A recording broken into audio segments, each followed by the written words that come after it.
xeyir olsun günlerde Bərdar Hanımın Gülovlar kəndindəyik. Buradan da Gülovlar kəndinin cəmaatını salamlayıram.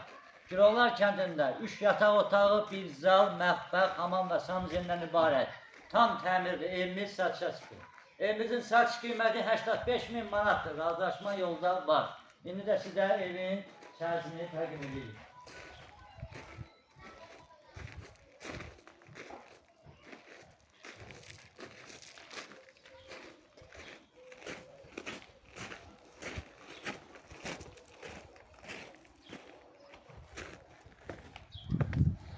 Evimizin giriş hissəsidir. Bu hissəsi kaldırdı, tam təmirli vəziyyətdədir. Patoloğa götürün, zəhmət olmasa. Burada mətbəx yerləşir, geniş və işıqlıdır.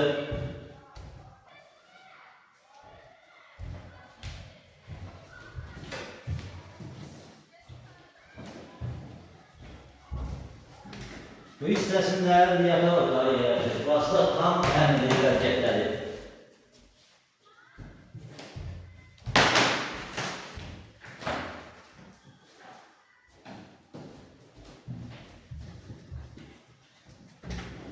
Burada da ise ikinci yataq otağı yerləşir. Burada tam təmirli vəziyyətdədir.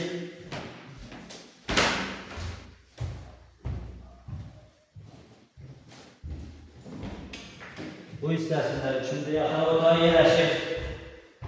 Burada tam təmirli vəziyyətdədir. Patoloğa da götürülən olmasa.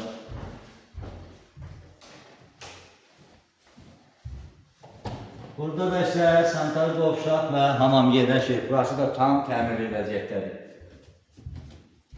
İndi də sizə qonaq otağını təqdim edirik. Burada qonaq otağı geniş və işıqlıdır. Tam təmirli vəziyyətdədir. Hörmətli tamaşaçılar, evimiz 3 yataq otağı, bir zal, mətbəx, hamam və sanuzelindən ibarətdir. Evimizin qadı, işığı, suyu, wi-fi də belədir. Sənədləri paket qısadır. Evimizin satış qiyməti bir daha təkrar edirəm, 85.000 manatdır. Razılaşma yolunda var. Allah alana da, satana da xeyir versin. Evimiz əvvəldən axıra qoşa balı iləndir. Evimizin bir daha təkrar edirəm, 85.000 manatdır. Allah alana da, satana da xeyir versin. Sizlərlə mən edim, babama xeyir, sağ olun, gəlin görüşlərdir.